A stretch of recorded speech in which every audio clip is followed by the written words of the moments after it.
जय। शासन नायक महावीर भगवान की जय। सरस्वती नमस्तुभ्यं वरदे काम रूपिणी विद्यारंभं करिष्यामि सिद्धिर्भवतु मे सदा। जलो द्वादशांगमयी जिनवाणी माता की जय। परम पूज्य गणनी प्रमुख श्री ज्ञानमती माता जी की जय। 3:30 बज चुके हैं। प्रवचन निर्देशिका ग्रंथ का स्वाध्याय अध्ययन प्रारंभ हो रहा है। सभी लोग ध्यान देंगे। पेज नंबर 20 पर आ जाएंगे। सम्यक्त्व के प्राप्ति के लिए 5 लब्धियों का प्रकरण चल रहा है और मुख्य रूप से प्रवचन निर्देशिका ग्रंथ के अंदर सबसे पहले सम्यक दर्शन के विषय को ही लिया है, क्योंकि जैन शासन के अंदर मार्ग और मार्ग का फल ये 2 चीज़ें बताई गई हैं। मग्गो मोक्ष वायो तस्य फलम होई निवाणम। मार्ग को कहा कि मोक्ष का उपाय जो है मार्ग है, और मोक्ष को प्राप्त कर लेना यानी फल निर्वाण की प्राप्ति उसका फल है। मोक्ष का उपाय सम्यक दर्शन ज्ञान चारित्राणि मोक्ष मार्गः कहा है। उनमें सबसे पहले सम्यक दर्शन की बात आती है कि सम्यक दर्शन मोक्ष मार्ग की प्रथम सीढ़ी है। मोक्ष महल की प्रथम सीढ़ी या बिन ज्ञान चरित्रा सम्यकता न लहे सो दर्शन धारो भव पवित्रा। अर्थात जब तक दर्शन अपना सम्यक दर्शन नहीं बनता तब तक ज्ञान और चारित्र में भी सम्यकपना नहीं आ सकता, और वो सम्यक ज्ञान सम्यक चारित्र नहीं बन सकते।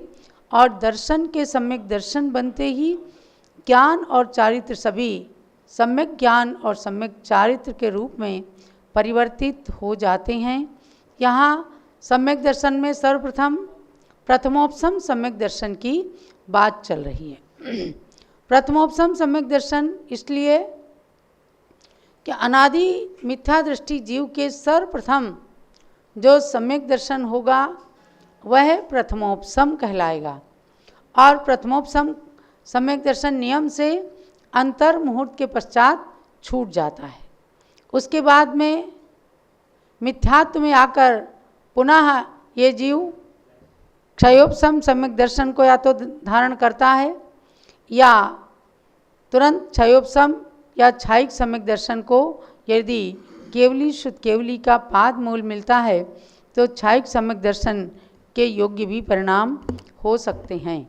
तो भव्यात्माओं, यहाँ पर प्रथमोपसम सम्यक दर्शन में बताया चारों गति के जीवों को निमित्तों के मिलने पर प्रथमोपसम सम्यक दर्शन की प्राप्ति हो जाती है। प्रथमोपसम सम्यक दर्शन प्राप्त करने का मतलब ये है कि हम भव्य हैं। जिसने भी प्रथमोपसम सम्यक दर्शन प्राप्त कर लिया वो भव्य है और एक न एक दिन मोक्ष जाने का वह अधिकारी है।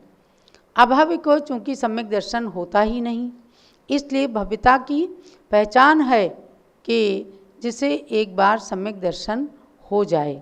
तो उस सम्यक दर्शन की प्राप्ति के लिए चारों गतियों में जो निमित्त बताए उनका भी आप अध्ययन कर चुके हैं। एक देव गति में केवल 4 कारण बताए हैं, बाकी नरक गति, तिर्यंच गति और मनुष्य गति में 3-3 कारण हैं। और देवताओं में 4 कारण भी भवनवासी व्यंतर ज्योतिषी इन कुदेवों में, और उसके अतिरिक्त कल्पवासी देवों में 12 स्वर्गों तक निमित्त बताए हैं। 4 निमित्त 4 कारण, और उसके पश्चात आनत प्राणत आरण अच्युत इन स्वर्गों के अंदर बाकी का एक कारण देवर्धि दर्शन को छोड़ करके बताया है कि 3 ही कारण होते हैं। 9 ग्रवेक में 2 ही कारण बताए हैं, और उसके पश्चात 9 अनुदिश और 5 अनुत्तर देवों में कोई कारण ही नहीं, क्योंकि वहाँ तो नियम से सभी सम्यक दृष्टि ही होते हैं। वहाँ जब सम्यक दर्शन ही है तो सम्यक दर्शन की प्राप्ति की बात ही नहीं, क्योंकि मिथ्या दृष्टि के ही सम्यक दर्शन को उत्पन्न कराने में निमित्त बनते हैं कारण। अब सम्यक प्राप्ति के लिए 5 लब्धियों की बात आई। क्षयोपशम, विशुद्धि, देशना, प्रायोग्य और करण लब्धि। ये आपको पेज नंबर 18-19 पर बताया गया क्षयोपशम, विशुद्धि और देशना लब्धि के बारे में। अब आइए आप प्रायोग्य लब्धि। यह हमने भूमिका आपको इसलिए बताई कि बीच बीच में कभी कभी विषय का अंतराल पड़ता है, आपका लिंक जुड़ा रहे, या फिर कुछ लोग नए भी होते हैं जो नए सिरे से प्रवचन निर्देश का पुस्तक ले करके बैठे हैं, तो उसको आप अच्छे से समझ सकें कि इसमें प्रमुखता से सम्यक दर्शन को लिया गया है। 3 लब्धियों को जानकर अब आते हैं प्रायोग्य लब्धि में, क्योंकि आपने सबसे पहले जब 5 लब्धियों के नाम पढ़े तो उसमें बता दिया है धवला ग्रंथ के अनुसार कि 4 लब्धियाँ क्षयोपशम, विशुद्धि, देशना और प्रायोग्य, ये लब्धियाँ सामान्य रूप से अभव्यों को भी हो जाती हैं। लेकिन इन लब्धियों को प्राप्त करने के बाद असली बात आती है करण लब्धि, जो केवल सम्यक दर्शन को प्राप्त करने के अभिमुख जीव को, भव्य जीवों को ही होती है, जिसके होने पर नियम से सम्यक दर्शन हो, वो करण लब्धि कही जाती है। अभी आप प्रायोग्य लब्धि के बारे में जानिए।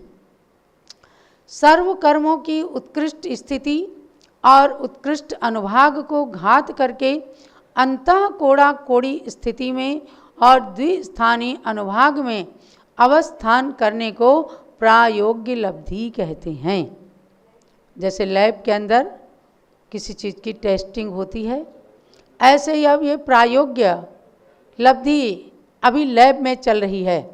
आपकी आत्मा की शक्ति को बताया जा रहा है कि समस्त कर्म मतलब 8 कर्म, ज्ञानावरण, दर्शनावरण, वेदनी, मोहनी, आयु, नाम, गोत्र और अंतराय, इन समस्त कर्मों की उत्कृष्ट स्थिति जब चल रही हो और उत्कृष्ट अनुभाग माने फल देने की उनकी जो शक्ति जब उत्कृष्ट स्थिति में है, तो उत्कृष्ट अनुभाग को घात करके, उसका घात करके माने अब उत्कृष्ट से अनुत्कृष्ट की ओर, मध्यम की ओर, जघन्य की ओर आना हो, तो अंतः कोड़ा कोड़ी स्थिति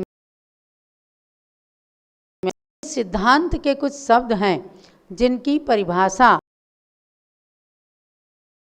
अंतः कोड़ा कोड़ी स्थिति में और द्विस्थानीय अनुभाग में अवस्थान करने को प्रायोग्य लब्धि कहते हैं, क्योंकि इन अवस्थाओं के होने पर करण अथवा अर्थात 5वीं करण लब्धि के योग्य भाव पाए जाते हैं। यानी काफ़ी परिश्रम करके और सम्यक प्राप्ति के लिए बहुत सारी सीढ़ियाँ चढ़ लिया है प्राणी ने, जिसे सम्यक दर्शन उत्पन्न करने की भाव हैं, योग्यता को अब टेस्टिंग पर चल रहा है।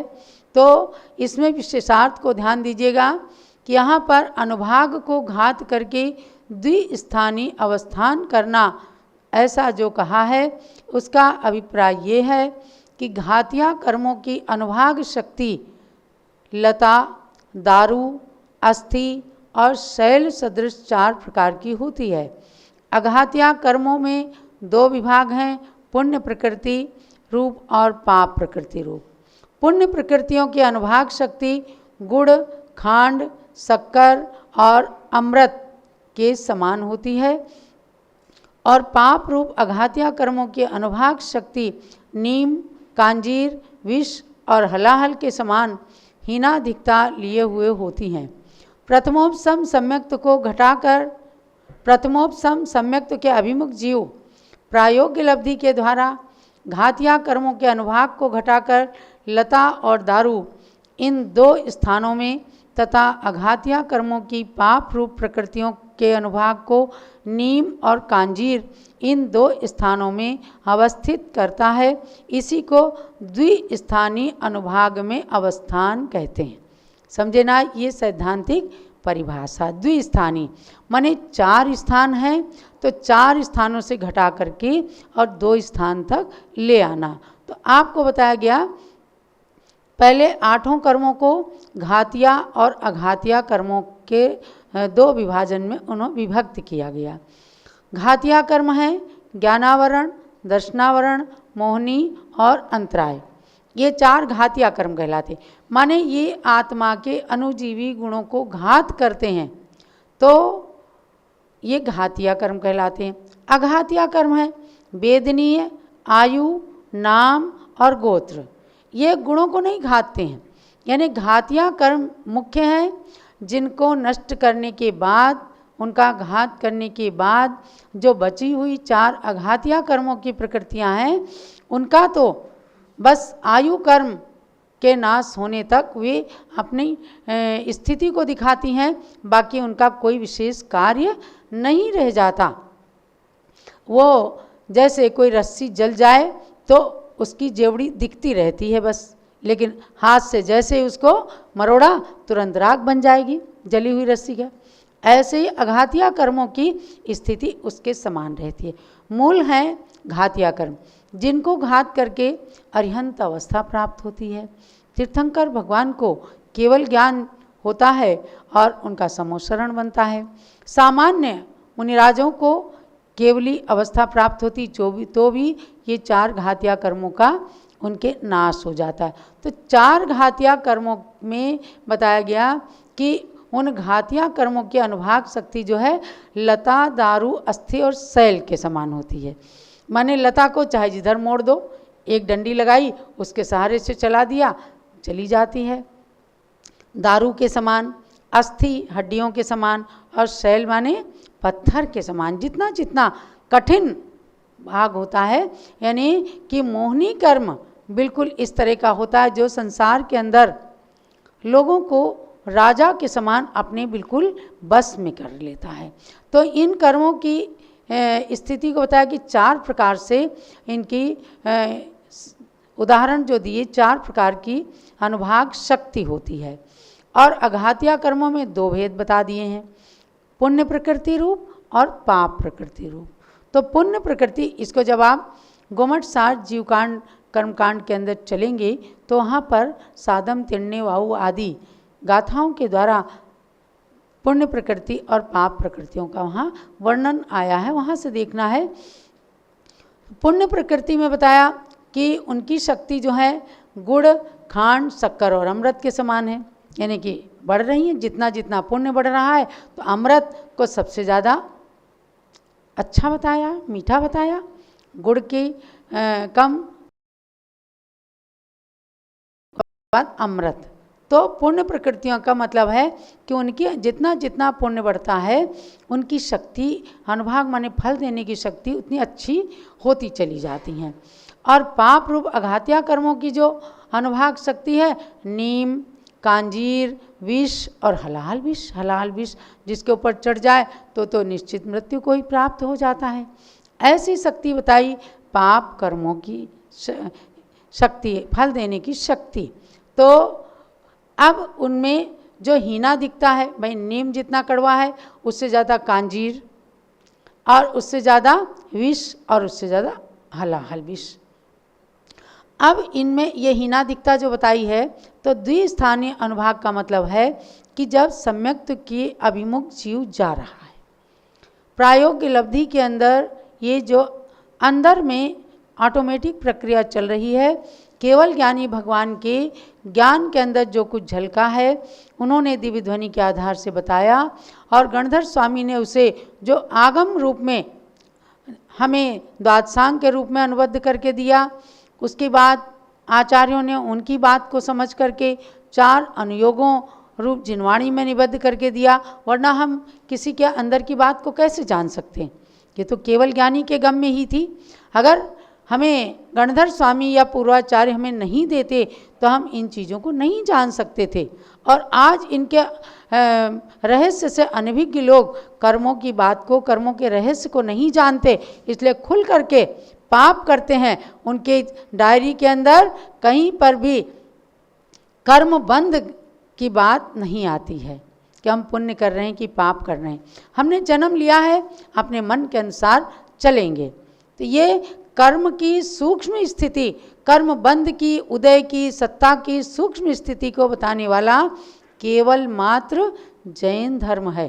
तो इतनी सूक्ष्म स्थितियों को बता रहे हैं कि जब सम्यक्त के अभिमुख जीव है तो वो प्रायोग्य लब्धि के द्वारा घातिया कर्मों की अनुभाग शक्ति को घटा करके और लता और दारू भाग में ले आता है, यानी अस्थि और शैल में से नीचे आ जाता है। बहुत कटु रूप में उसके फल देने की शक्ति जो खत्म हो जाती है।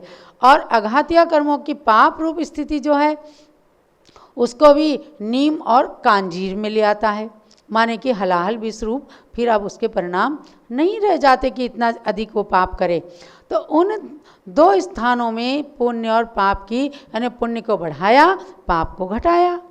तो दोनों रूप से जब उन दो स्थानों में अवस्थित कराया तो बस इसी को द्विस्थानीय अनुभाग शक्ति के। अब उसको संक्षेप में आप क्या जानेंगे कि पाप कर्म की स्थिति को घटाया और पुण्य कर्म की स्थिति को बढ़ाया, तो अच्छे फल को पाने की शक्ति बढ़ गई, पाप कर्म को प्राप्त करने की जो शक्ति थी वो घट गई। ये द्विस्थानीय अनुभाग में अवस्थान स्थित हुए जीव की बात को कहा गया है।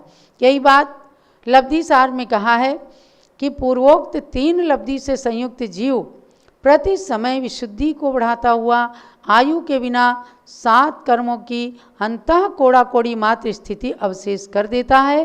पूर्व में अनुभाग जो था उसमें अनंत का भाग देने से बहुत भाग मात्र अनुभाग को छेद कर अवशेष रहे अनुभाग में प्राप्त करा देता है। थोड़ा सा ये विषय आपको भले ही कठिन लगेगा, लेकिन इतना तो जान गए ना कि पाप कर्म की स्थिति को कम करेगा और पुण्य कर्म की स्थिति को, पुण्य कर्म के जो फल देने की शक्ति उसको बढ़ा देगा। माने अशुभ से शुभ की ओर परिणाम आ रहे हैं, इतना तो आपने जान लिया। अब कहा है कि आयु कर्म के बिना 7 कर्मों की अंतः कोड़ा कोड़ी मात्र स्थिति अवशेष कर देता। अब अंतः कोड़ा कोड़ी क्या है?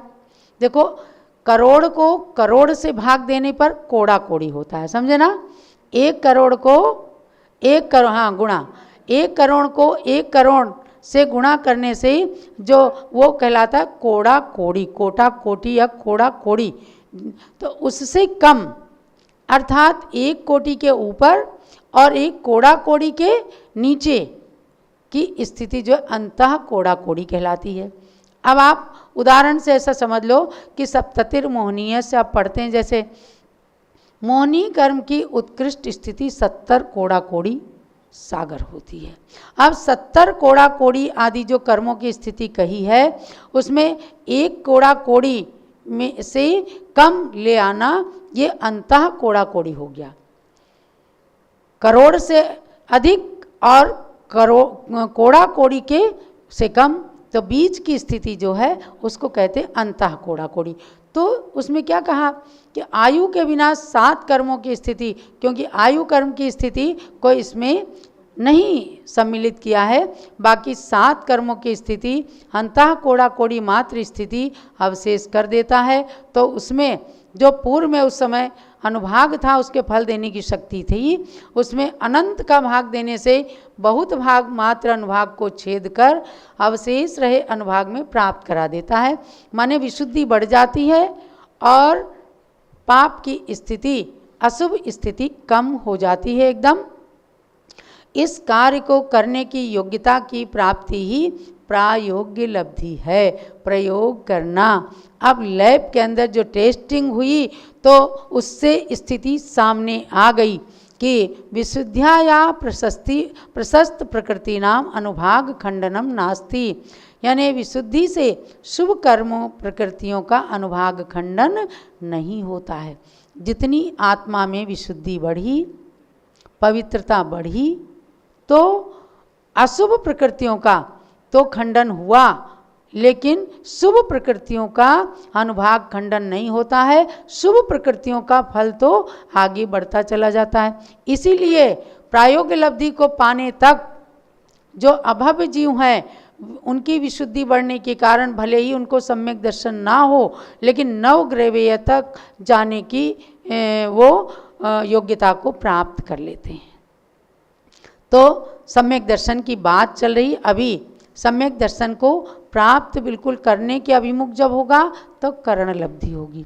लेकिन प्रायोगिक लब्धि में बता दिया है कि चूंकि विशुद्धि से शुभ प्रकृतियों का अनुभाग खंडन नहीं होता है, माने कि अशुभ प्रकृतियों का अनुभाग खंडन हो जाएगा।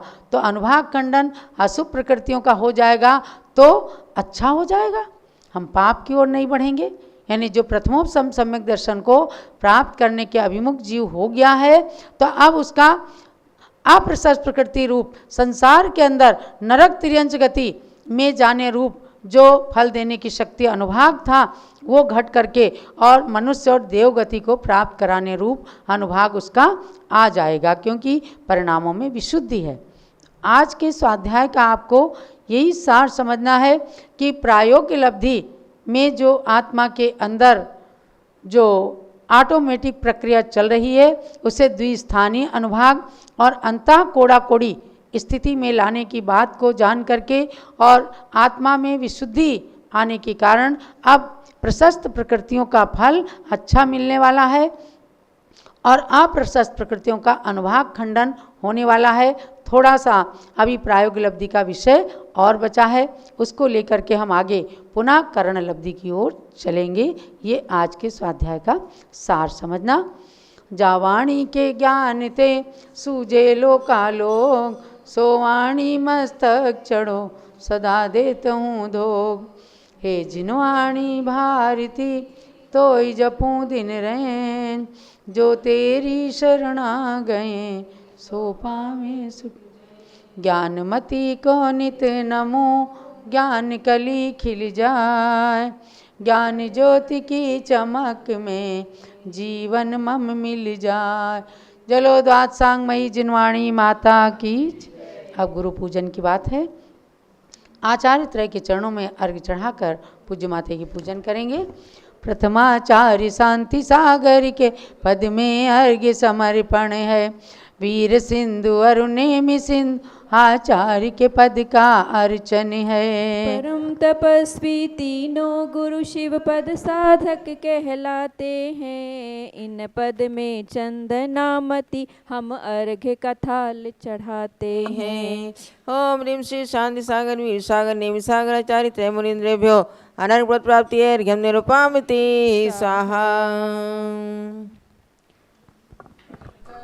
पूजन करो जी श्री गणनी ज्ञानमती माता जी की पूजन करो जी।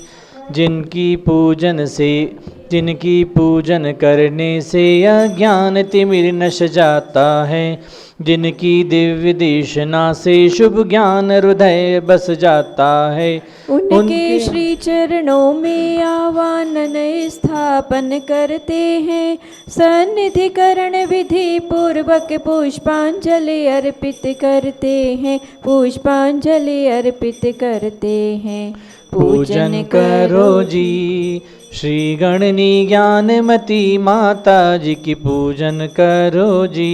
ओम ह्रीं गणनी प्रभु श्री ज्ञानमती माता अत्र अवतारोत्तर 64 आह्वाननम्। ओम ह्रीं गणनी प्रभु श्री ज्ञानमती माता अत्र तिष्ठ तिष्ठ ठः ठः स्थापनम्। ओम ह्रीं गणनी प्रभु श्री ज्ञानमती माता अत्र मम सन्निधौ भव भव षट् सन्निधि गण स्थापनम्। ज्ञानमती जी नाम तुम्हारा ज्ञान सरित अवगाहन है। तेरी पावन प्रतिभा लख कर मेरा मन भी पावन है। मेरा मन भी पावन है। मुझ अज्ञानी ने माँ जब से तेरी छाया पाई है। तब से दुनिया की कोई छवि मुझको लुभा न पाई है।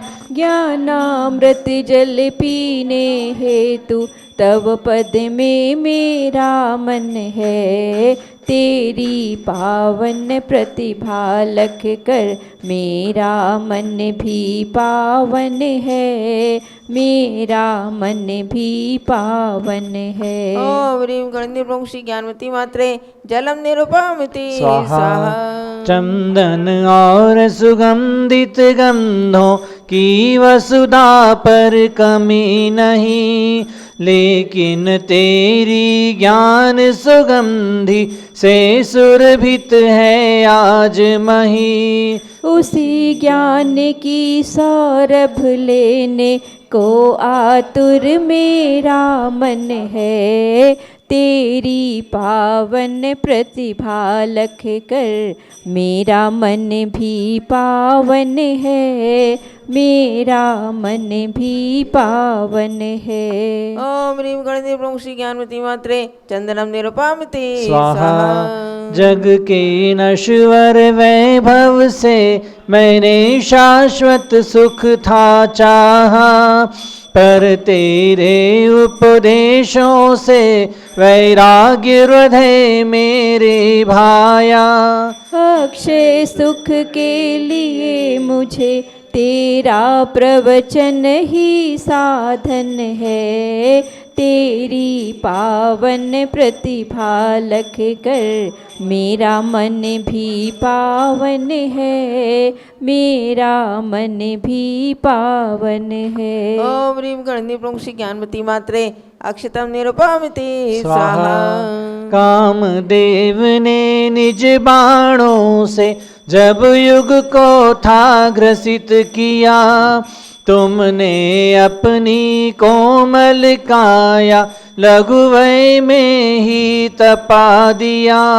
इसीलिए तव पद में आकर शांत हुआ मेरा मन है, तेरी पावन प्रतिभा लख कर मेरा मन भी पावन है, मेरा मन भी पावन है। ओम ह्रीं गणेन्द्र प्रभु श्री ज्ञानवती मात्रे